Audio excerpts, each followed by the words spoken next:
Compared to nearby Coventry, Leamington Spa emerged from World War II relatively unscathed. But change was coming. As the town celebrated peace, Britain's need to rebuild its economy drew new arrivals to the town from across the world.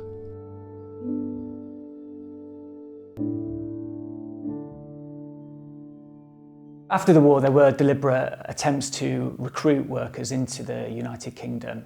There were European voluntary workers who were recruited from parts of Eastern and Southern Europe, and many refugees too were invited or encouraged to come to the country. There was also the 1948 British Nationality Act, and this made particular recognition of islands' status within the British Isles, and gave the right to work and the right to reside in the UK for people from Ireland. It also was extended to people in the British Commonwealth, which at the time included independent sovereign states like India, but also colonial territories like Jamaica. Difficult conditions in the Caribbean made the trip to Britain an attractive option. In 1951, there was a terrible hurricane in the Caribbean, Hurricane Charlie. Caused massive devastation. The banana crops, all kinds of crops were affected. People were more than desperate. British passport holders like Gersham Brown were determined to better themselves and improve their families' prospects in a land they'd only really read about at school. They'd had a colonial education. So England had sold itself and communicated its mythology and its greatness and its grandeur and its opportunities through their educational system.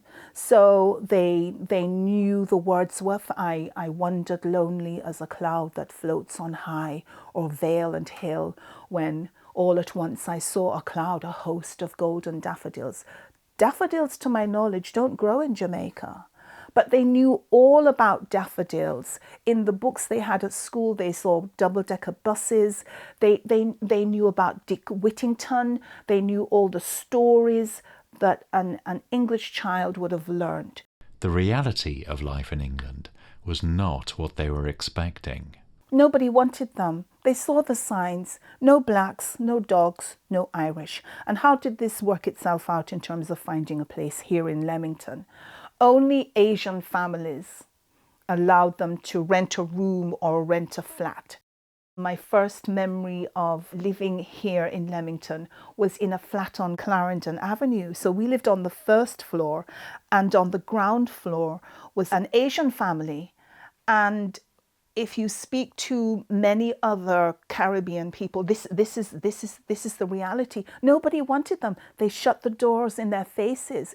It was hostile. Probably what was unexpected for people arriving in the UK was the extent to which they would be homogenised. You know, there began to be this language emerging of the coloured immigrant, and all these different people with hugely different backgrounds and faiths and all the rest of it, you know, customs, cultures, they were just sort of lumped together. On the way to school, young people would shout hurtful and horrible words to us. You don't have to know what a word means to know that it is meant to be hurtful and malicious. Discrimination continued to be an issue in the 1960s, and Leamington became the focus for the activities of a small group of far-right extremists.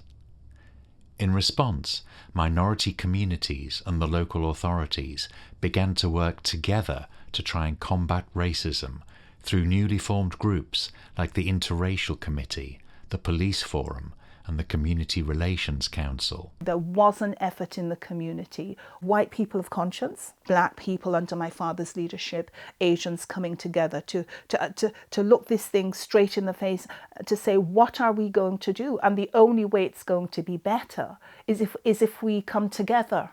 Progress was such that by 1971, a report by race equality think tank, the Runnymede Trust, praised Leamington as a positive example of racial integration. But while other minority communities grew, many of the town's Caribbean community, including Gersham Brown and his family, chose to return home. They all wanted to go back. Nobody came here to stay. They said to themselves, you know what, we're going to stay here for about 5 years. we'll make some money, build a house and go back. They saw themselves as pioneers, and the whole idea of building your nation appealed to them very strongly, and he saw himself as a people builder and as a nation builder, and that fueled everything that he did. Gersham Brown passed away in Jamaica in 1991. But his mark on our community can still be seen in the fabric of Coventry Cathedral, where he was part of the international band of workers responsible for its construction. If you enjoyed this video, please like and subscribe to the channel. We're aiming to publish content about the history of Leamington and Warwickshire on a weekly basis, so stay tuned and thanks for watching.